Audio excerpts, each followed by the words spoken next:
अपने माता पिता पत्नी के बार बार रोकने पर भी उसने नहीं मानी। उसको बड़े जोरों का बुखार आ गया, ज्वर आ गया। इतना ज्वर आया, उसे बुखार आया कि वह चल फिर नहीं सकता था। भूखा प्यासा वहीं पड़ा रहा। एक देवालय था, उसी मंदिर का आश्रय लेकर के वह पड़ गया। वहां पर एक ब्राह्मण देवता शिव पुराण की कथा कह रहे थे उस मंदिर में, और वहीं वह बरामदे में शिवालय था। कथा चिद्दैव योगेन प्रतिष्ठान मुपागता शिवालयम ददर्शासौ तत्र साधु जनाव्रतम।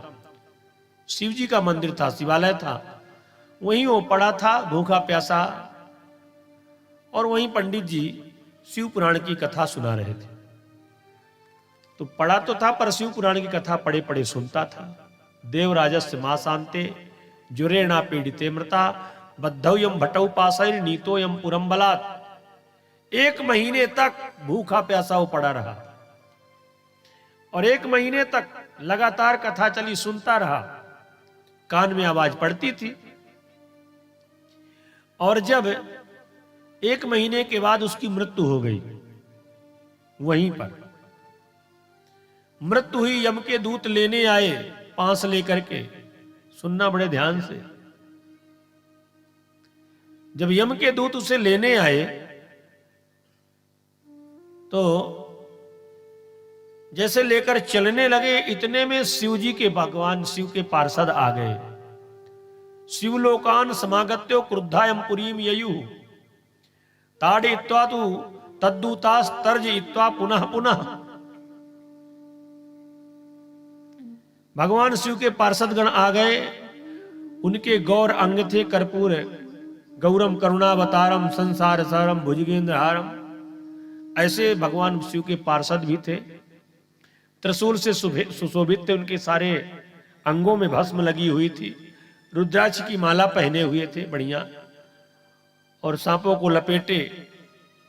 वे सब के सब क्रोध करते हुए यमपुरी में पहुंच गए, और यमराज के दूतों को मार पीट करके बारंबार धमका करके उन्होंने उस देवराज ब्राह्मण को छुड़ा लिया। यम के दूतों ने कहा, भाई तुम कौन हो, कैसे कर रहे हो? ये तो जीवन भर वैश्यावृत्ति में जिया है, माता पिता का द्रोही है। पत्नी को इसने, इतनी बढ़िया पत्नी थी, निकाल दिया उसे घर से।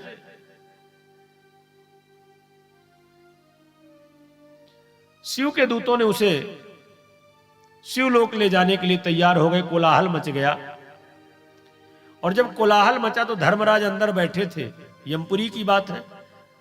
धर्मराज बाहर निकल के आए, देखा भगवान शिव के पार्षदों को, तो सुंदर पूजा आरती करने लगे। यम ने दृष्टि से देखकर सारा वृत्तांत जान लिया कि मामला क्या है।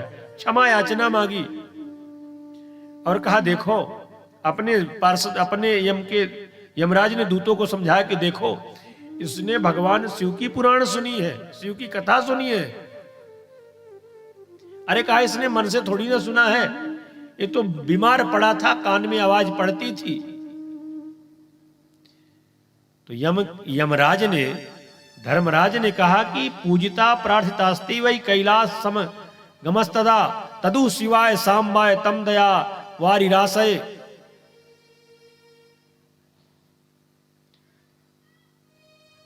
उन्होंने कहा कि देखो, चाहे जैसे भी हो, चाहे भाव से सुना, चाहे कुभाव से सुना, चाहे जैसे भी चुना, सोते सोते सुनिए, खाते खाते सुनिए,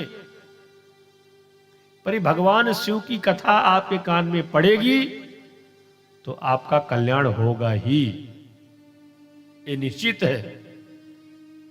तदु शिवाय सांबाय तम दवा दयावारी रासय। उस ब्राह्मण को दया सागर सांब शिव को दे दिया गया। कहा, नहीं, ये शिवलोक जाएगा, शिव जी के पास रहेगा।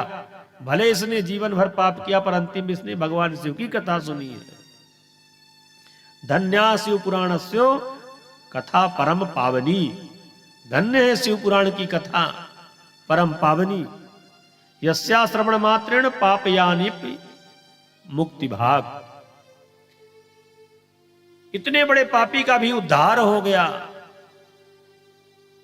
सदाशिव महास्थानम परम धाम परम पदम यदाहुर्वेद विद्वांसा सर्वलोको परिस्थितम मात्र पितृ बधू हंता वैश्यागामी च मद्यपा देवराजो दुदस्तत्रो गत्वा मुक्तो भक्षणात्।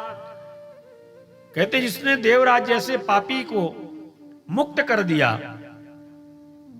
तो कोई माता पिता का द्रोही हो, चाहे जैसा भी पापी हो, महान से महान प्रेत हो गया हो, चाहे जैसा भी हो, यदि उसने शिव पुराण की कथा सुनी है, शराबी हो, कबाबी हो, जुआड़ी हो, उसका भी कल्याण हो जाता है। भगवान शिव का लोक उसे मिलता है। ऐसी शिव पुराण की कथा